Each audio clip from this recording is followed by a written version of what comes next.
on this night, the night of the third day, and this is now the fourth morning. This was terrible. It had rained all night, or a lot of my equipment got destroyed in this time. My phone that I would be using for drone footage, destroyed. My passport, destroyed when it turned green. So this was a tough night. It just poured down and I didn't put my stuff away, properly or layered enough. That's why the drone footage is taken after the trip, and some of that rain footage was also after the trip. So I was able to fish using nothing but a mosquito net. It's quite simple. So basically the net goes all the way in like this, because normally this would be used as a hanging over a bed. So what you do is open it up like a net, and you want to find yourself a stick,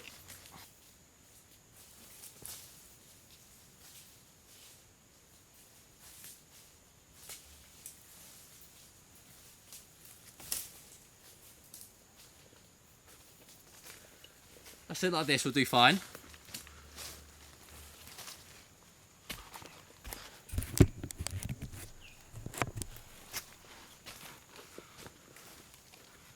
So you find the outside. Just get tangled up in here, but you'll see what I mean.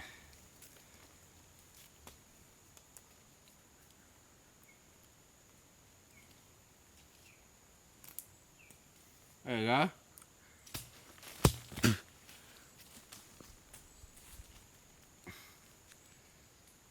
Tie it around there. Follow the line so that it's still open. As you can see, it's an open net. And get to the bottom.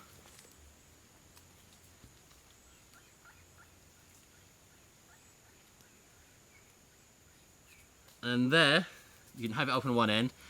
You stick it into the ground of the riverbed, which is quite easy normally. It's quite easy here as well.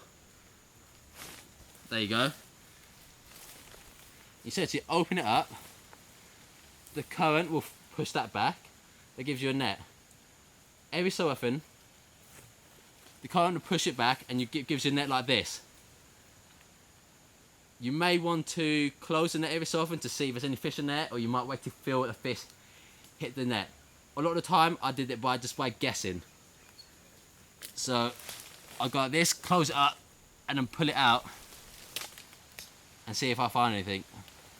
Okay, so for a note for the editors, my next shot will be just like a handheld shot, and kind of copying this shot, so we've got two camera angles. When I did start filming this adventure, I would use multiple cameras at the same time.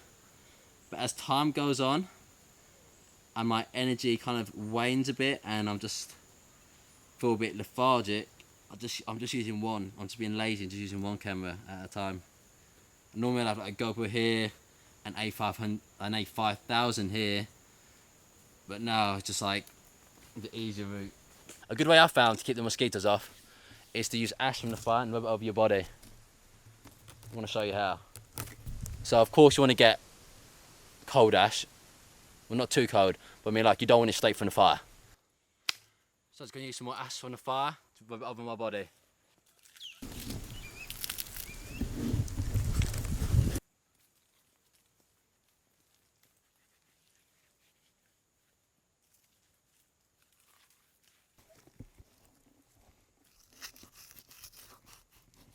Unfortunately, I can't really ever get my back, so I've just got to keep it to the arms generally.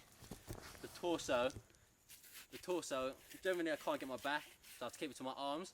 The torso's not a part of my body, which generally gets bitten, so I'm not going to waste my time getting that part dirty.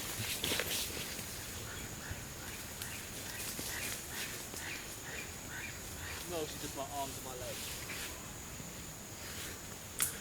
Not too bad, not too bad.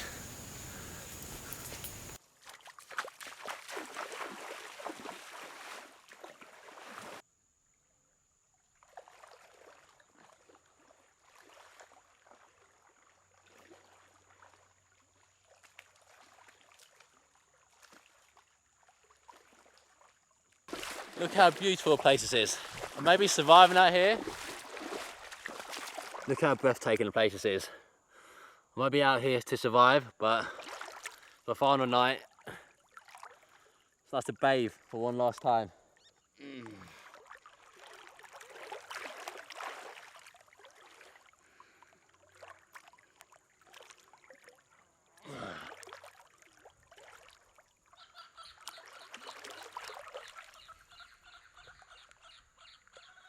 As you can tell by the clouds behind me, there's a good chance a storm might be coming.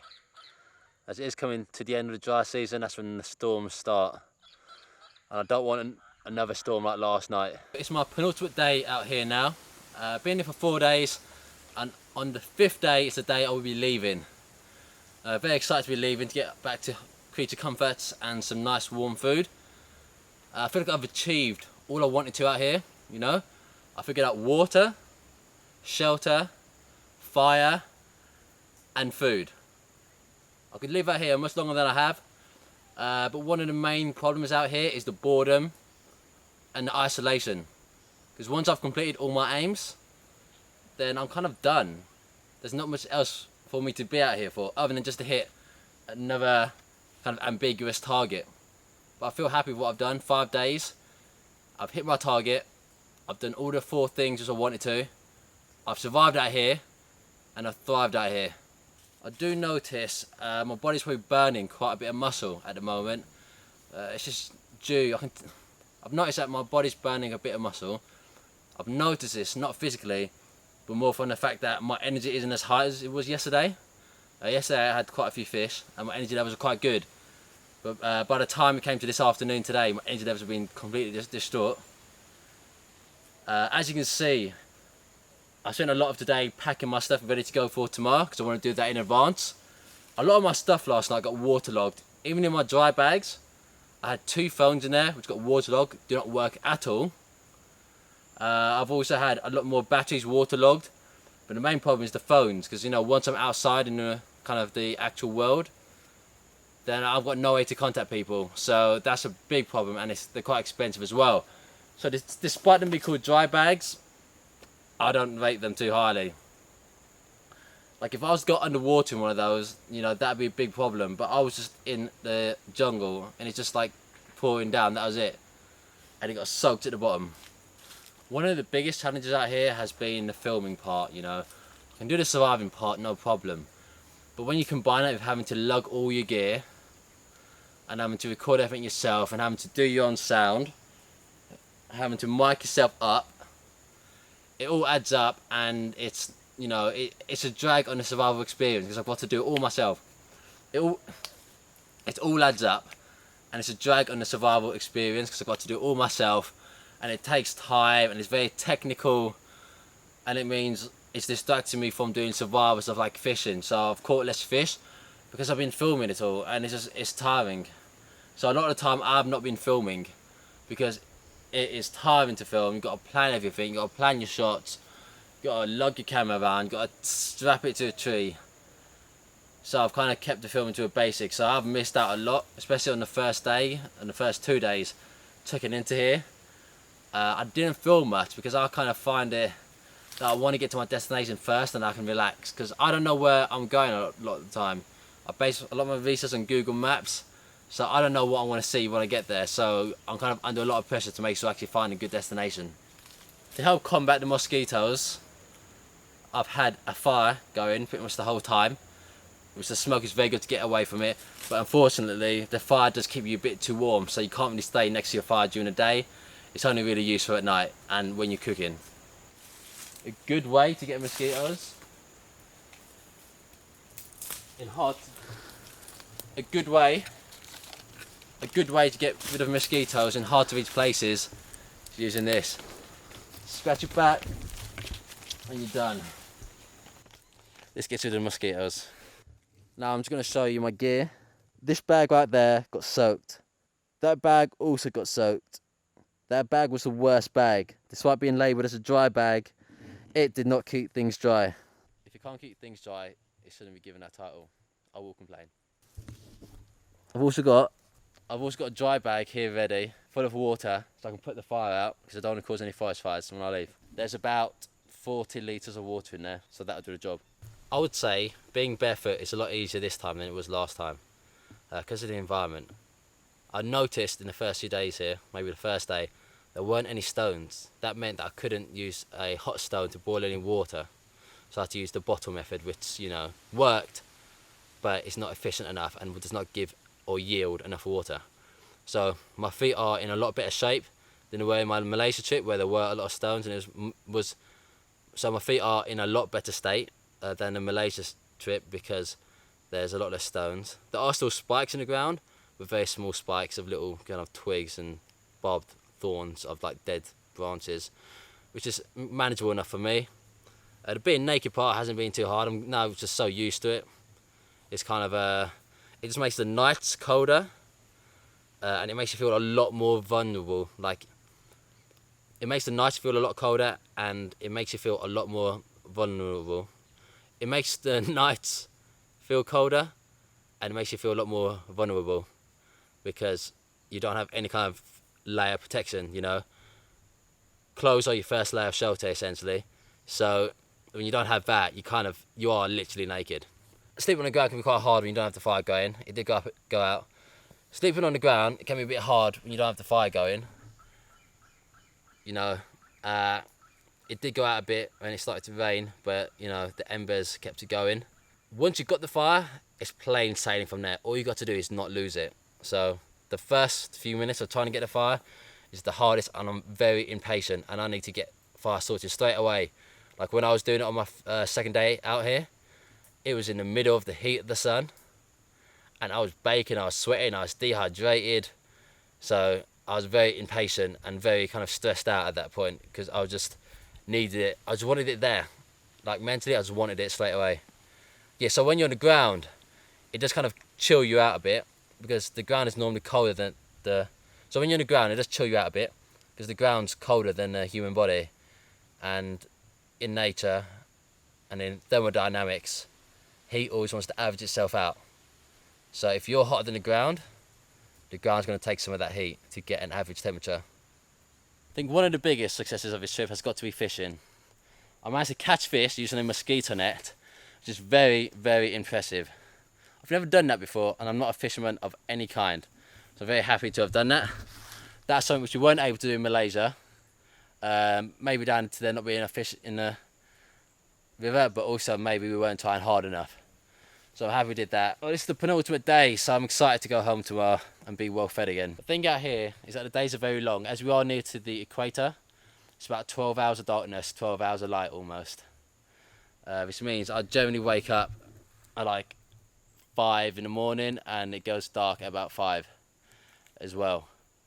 It's probably mid-afternoon now, so I don't have much time left until I got one more sleep left, and I get to go home, relax, just enjoy the simple things in life, like just different food that isn't fish, not being bitten by mosquitoes all night, sleeping in a bed, watching TV, and buying a new phone because both of mine got destroyed.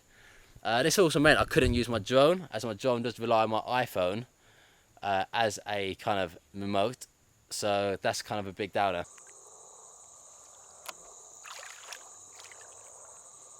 Definitely heard something there.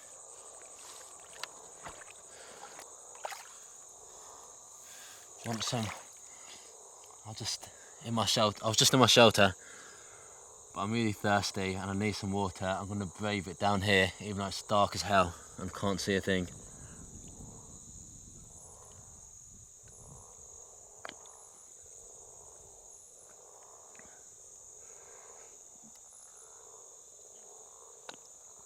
That feels so much better. Hydration makes you feel like a whole new person, but I need to get back to my shelter. It's literally deja vu of yesterday. So I'm going to use the infrared. Actually more useful to use the LCD screen, the camcorder, to light up the path. Well, now I'm going to keep going.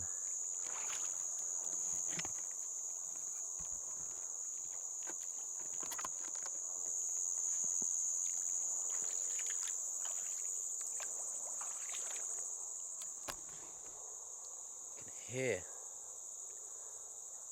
things in the water near to me, but I can't see them.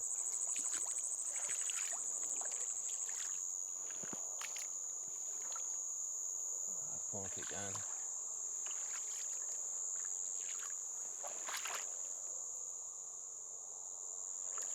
Taking every step very slowly, so I don't want to find myself in trouble.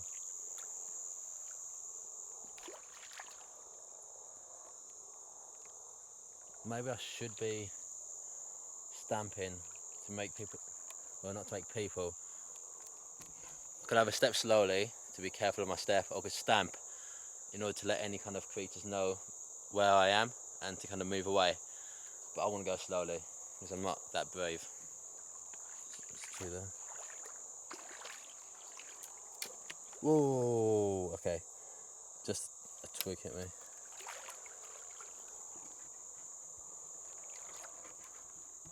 Ooh. Can you see those flashes? Oh, okay. Don't know if you can see them on the camcorder. I keep seeing flashes. It's not lightning, 100% not lightning, because obviously there'll be thunder normally. Or maybe it is. Maybe it's from the distance. Yeah, I think it's lightning from the distance. Speeding this up. I've got speeding this up. You've got to go fast. Go fast.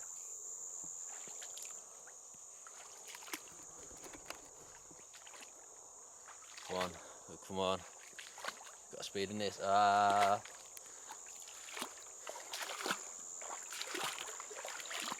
Oh!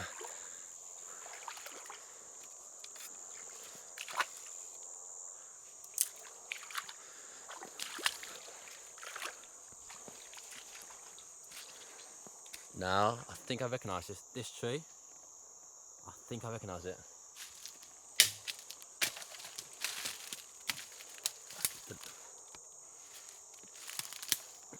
If I keep going straight, I think that's the ticket.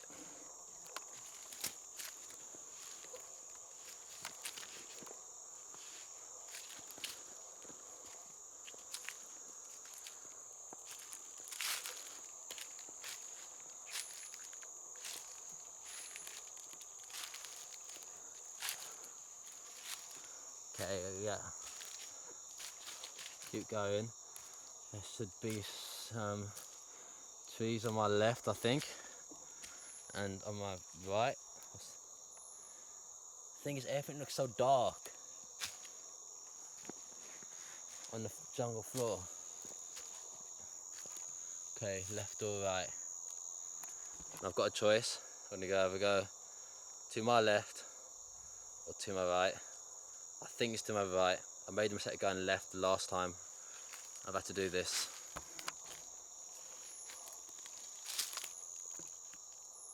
I can definitely hear something. Like on the floor. It's not me. Oh no, no. Okay, I think that's a twig.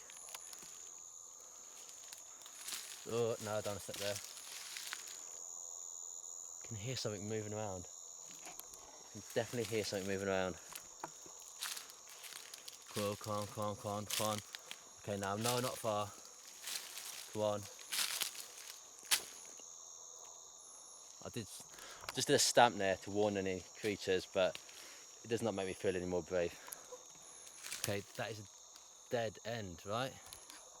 God's sake, I think I've got no. I don't know if I turn around here.